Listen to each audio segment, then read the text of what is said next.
मेरो शुभ नाम चाहिँ झलक गाएको हो। ए हजुर मेरो घर चाहिँ हिङ्जा। ह्याङ्जाको मेरा चौकी डाँडामा भन्छन् रेशम फेरि। बुवाले चाहिँ सिकाउनु भएन अनि होइन, बुवा बित्दाखेरि त हजुर म चाहिँ कति वर्षको थिएँ भने 11 वर्षको थिएँ चाहिँ यसमा टेस्ट हुने यही खेल्नु। सारङ्गी शब्द होइन, यो त आत्मा हो जुन कानमा होइन मनमा बज्ने गर्छ।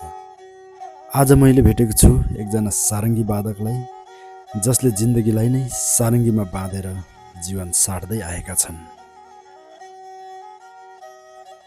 उहाँले बजाएको धुन बिस्तारै पारी वनमाथि बादलतिर मिसिँदै गएको जस्तो भान हुन्थ्यो। यो सारङ्गी लिनुभएको कति भयो नि? मेरो उहाँले कति सालदेखि बजाउँदै हुनुहुन्छ यो? यो मैले चाहिँ बजाएको अहिले कति 25-30 वर्ष भयो। यो एउटै सारङ्गी? हजुर एउटै हो। छन त अरू पनि छ, अरू दुईवटा चाहिँ मैले व्यवहार चाहिँ गरेँ। अनि यो चाहिँ मेरो चाहिँ बुवाको पालाको पुरानो सारङ्गी। ए बुवाकै पालाको सारङ्गी हो यो? हजुर बुवाले नि बजाउनुहुन्थ्यो? हजुर बजाउनुहुन्थ्यो बजाउनुहुन्थ्यो हजुर। अनि बुवा बित्नु भयो के अरे, बुवा मम्मी चाहिँ बित्नु भयो हजुर। अनि मैले चाहिँ स्कुल पढेर आएपछि चाहिँ आफू बिदाको टाइममा चाहिँ मैले अनि आफैले चाहिँ सिलाइ गरेर चाहिँ आफै सिक्नुभयो? बुवाले सिकाउनु भएको होइन? होइन, म आफैले चाहिँ बुवाले चाहिँ सिकाउनु भएन अनि? होइन, बुवा बित्दाखेरि त हजुर म चाहिँ कति वर्षको थिएँ भने 11 वर्षको थिएँ।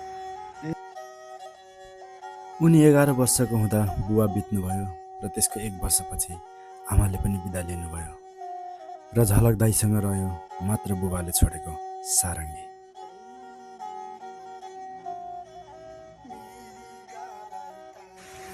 त्यसपछि बुवाले छोड्नु भएको सारङ्गी बजाउन सुरु गर्नुभयो, आफै रेट्न थाल्नुभयो होइन? हजुर रेट्दा रेट्दै सिक्नुभयो। हजुर। त्यति भन्दै गर्दा झलक दाइको आँखा रसिलो भइसकेको थियो।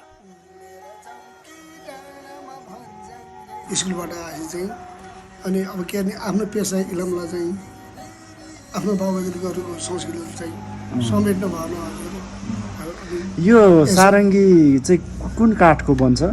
यो खिर्रोको हजुर। खिर्रो? हजुर ए भन्नाले काठ अनुसार फरक फरक हुन्छ बज्ने कि? होइन, हजुरको चाहिँ कस्तो भने यो सिमडी र बगैन, यो खिर्रो, यो तिनवटा चाहिँ। ए तिनवटा, यो सिमली बकैना सिमडी हजुर अनि खिर्रोको चाहिँ सबभन्दा हजुरको चाहिँ यसमा टेस्ट हुने यही खिर्रो धेरै जस्तो चाहिँ इन्डिया चाहिँ हुन्छ हजुर। यो सारङ्गीको पाठहरू यो के भन्छ अरे, पाठ पूजाको नाम भनिदिनुहोस् न। अब हजुरको चाहिँ यो चाहिँ मुर्राहरू भयो।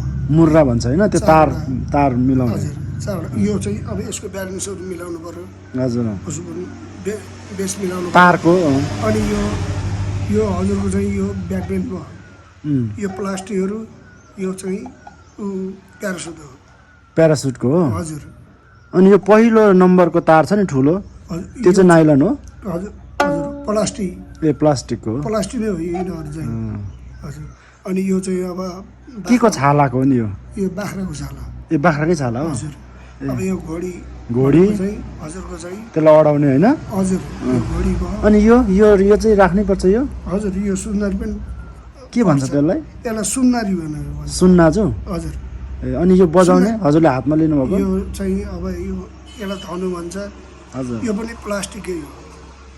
ए यो त घोडाको पुच्छरको हुन्छ होइन खासमा? पहिला हुन्थ्यो के अरे, अहिले चाहिँ पाउन छोड्यो? हजुर।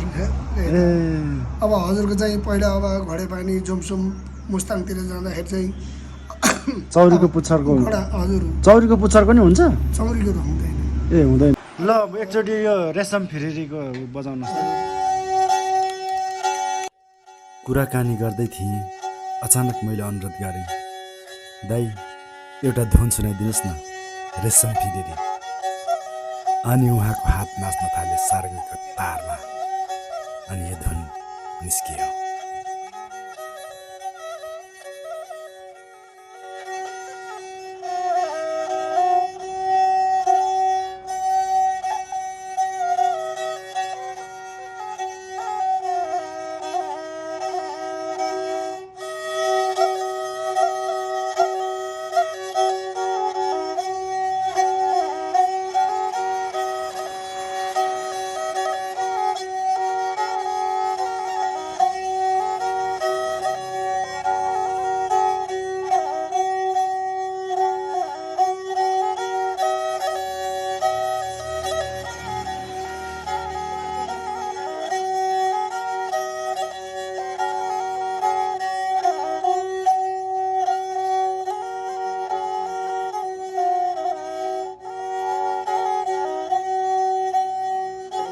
रेशम फिरिरी रेशम फिरिरी उडेर जाऊ कि डाँडामा भन्छन् रेशम फिरिरी रेशम फिरिरी रेशम फिरिरी उडेर जाऊ कि डाँडामा भन्छन् रेशम फिरिरी उडेर जाऊ कि डाँडामा भन्छन् रेशम फिरिरी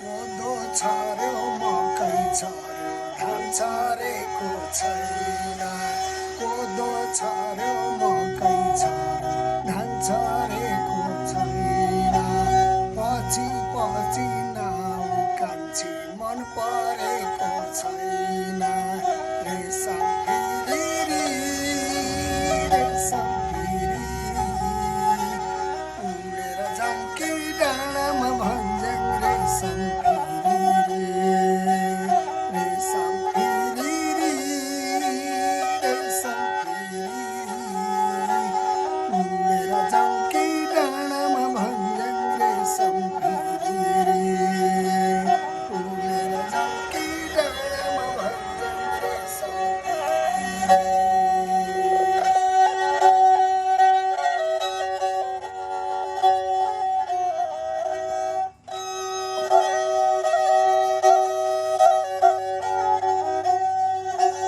कुकुरालाई कुती कुती बिरालोलाई सुरी कुकुरालाई कुती कुती बिरालोलाई सुरी तिमीले अम्बेलाको माया डोबाटोमा पुरी रेशम फिरिरी रेशम फिरिरी उडेर जाऊ कि डाँडामा भन्छन् रेशम फिरिरी रेशम फिरिरी रेशम फिरिरी उडेर जाऊ कि डाँडामा भन्छन् रेशम फिरिरी उडेर जाऊ कि डाँडामा भन्छन् रेशम फिरिरी रेशम फिरिरी रेशम फिरिरी हामी सबैको चाइल्डहुडको धुन तर आज झलक दाईको स्वरमा सुनियो। तपाईँहरूलाई पनि यो धुनले छोयो भने सक्दो सेयर गरेर उहाँलाई माया देखाइदिनु होला है त। यो अहिले सारङ्गी यो किन्नु पर्यो भने कति जति पर्छ तपाईँको जत्रो सारङ्गीलाई? हजुर यो सारङ्गी त हजुर अब अहिले किन्नु पर्यो भने चाहिँ कति जति पर्छ यसलाई? अर्कै साइजको लिने भएदेखि हजुर अब त्यही 4045 पर्छ के अरे यो त अब पुरानो चाहिँ 8-9 हजार रुपियाँ पर्छ जति पुरानो त्यति दाम पनि हजुर पर्यो होइन? राम्रो हुन्छ त्यो यस्तो घुमेको छ नि माथि त्यसलाई त्यसको पनि नाम छुट्टै छ? यो होइन यसको रेट हो यो होइन होइन नाम त्यसको नाम छुट्टै भन्छ कि क्लास भन्छ यसलाई क्लास हुन्छ त्यसलाई? हजुर हजुर अब जुन मेन स्रो नै यही हो हजुर अनि यो तल यो तार अड्काएको छ नि अड्काउनु भएको छ नि यो सुन्दरी त्यसको नाम सुन्दर? हजुर सुन्दरी सुन्दर भन्छ त्यसलाई चाहिँ कि सुन्नर? सुन्दरी ए सुन्नरी हजुर ए हजुर अनि यो त्यो मेनै चाहिँ यो र यसमा चाहिँ यसबाट सो आउँछ हजुर अनि यो सबैहरू चाहिँ फेर्नु पऱ्यो गर्नु पऱ्यो मेहनत यसमा धेरै छ हजुर धेरै हुन्छ बनाउँदा तपाईँ आफै पनि बनाउनुहुन्छ? मैले बनाउन्न बनाउनु चाहिँ हुन्न? हजुर बनाउन्न मसँग 2-3वटा अझै छ हजुर त्यो कहिले किन्नु भएको नि त्यो चाहिँ? यो त बुवाले छोड्नु भएको भन्नुभयो। तिनीहरू चाहिँ मैले किनेको होइन कि मलाई साथीहरू कार्यक्रममा जान्थ्यो साथीहरू चाहिँ उपहार हजुर तपाईँको यो हात देखाउनुहोस् त बा हौ त्यो यो नङ लामो छ भएको छ नि यो त्यो चाहिँ त्यो किन त्यसले बजाउँदाखेरि अलिक सजिलो हुन्छ? हजुर अलिकति यसो त्यहाँ यसो यसो कसरी हेर्नुहोस् है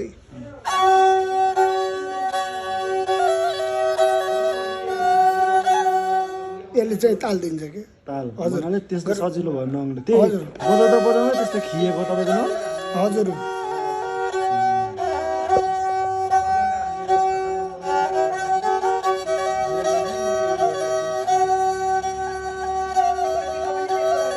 10वटा तालले यसै आउने हजुर हुन्छ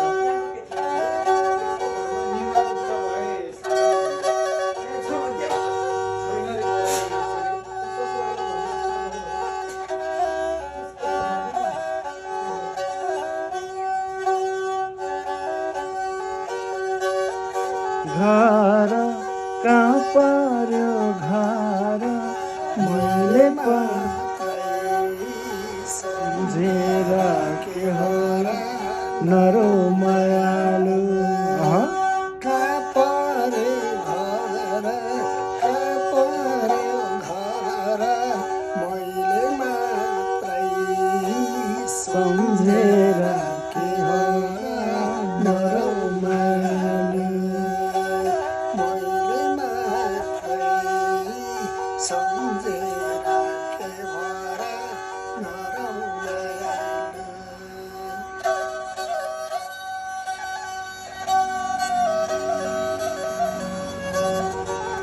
हित गर्यो मसित आखिरीमा जुजा कोसित नरो